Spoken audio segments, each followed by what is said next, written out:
இன்றைக்கி டே எனக்கு ரொம்ப பிடிச்ச மாதிரி போச்சு. இன்றைக்கி டே 45. நேற்று என்னுடைய ஆனிவர்சரிக்கும் நிறைய பேர் விஷ் பண்ணியிருந்தீங்க, டெக்ஸ்ட் பண்ணியிருந்தீங்க. அவங்க எல்லாருக்கும் ரொம்ப ரொம்ப ரொம்ப பெரிய தேங்க்ஸ். இவ்வளோ விஷஸ் எனக்கு இது வரைக்கும் லைஃப்பில் வந்ததே கிடையாது. நேற்று டே ரொம்ப பீஸ்ஃபுல்லாக போன மாதிரி இருந்துச்சு. ரொம்ப நாள் ஆச்சு இந்த மாதிரி ஒரு பீஸ்ஃபுல்லாக ஹாப்பியாக அப்படின்னு நான் இருந்து. நம்ம ஒரு பிளான் போட்டால் கடவுள் ஒரு பிளான் போடுவார். அந்த மாதிரி தான் நான் காலையிலேயே கிளம்பி கோயிலுக்கு போயிட்டு அந்த டேவே வெளியே சுற்றலாம் அப்படின்லாம் பிளான் பண்ணியிருந்தேன்.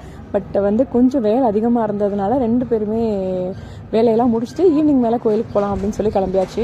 கோயம்புத்தூர் ரேஸ் கோர்ஸில் இருக்க ஒரு விநாயகர் கோயில், 108 விநாயகர்னு சொல்லி பர்சனலாக எனக்கு ரொம்ப கனெக்ட் ஆகும் அந்த கோயிலோட. ஏன்னு தெரில. ஸோ அந்த கோயிலுக்கு தான் என்னைக்காக இருந்தாலும் ஒரு ஸ்பெஷல் டேனா போவேன். கோயிலுக்கெல்லாம் போயிட்டு அதுக்கப்புறம் எப்பயும் போல் வெளியே சாப்பிடலாம் அப்படின்னு போயிருந்தோம். பட் சிவா ஏதோ திங்ஸ் வாங்கணும்னு சொல்லி காந்திபுரம் போகலான்னாங்க. ஸோ அதனால அங்கே போயிட்டு அதர்வாக்கு எங்கே தேடினாலும் கிடைக்கல இந்த ஸ்போர்ட்ஸ் ஷூ. அவனோடது ரொம்ப சின்னதாகிடுச்சு. ஸோ அதனால அதுவும் போய் வாங்கலாம் அப்படின்னு சொல்லிட்டு வாங்கி அதுக்கப்புறம் அப்படியே சாப்பிட கிளம்பி போயாச்சு.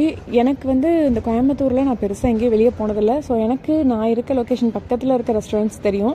இந்த காந்திபுரத்தில் எனக்கு எதுவுமே தெரில. லேட்டும் ஆயிடுச்சு. ஸோ அதுக்குள்ளே சாப்பிடணும், பசிக்க ஆரம்பிச்சிருச்சுன்னு சாப்பிட்டு கிளம்பியாச்சு. எக் ஒயிட் தான் கடைசியில் சாப்பிட முடிஞ்சது. மன வருத்தமாக இருந்தது. அதுக்கப்புறம் ரேஸ் கோர்ஸில் ஒரு 2 வாக்கு போயிட்டு ரிட்டன் வீட்டுக்கு போயாச்சு. மறக்காமல் ஐடி ஃபாலோ பண்ணிக்கோங்க. நாளைக்கு மறுபடியும் மீட் பண்ணுறேன். Okay bye.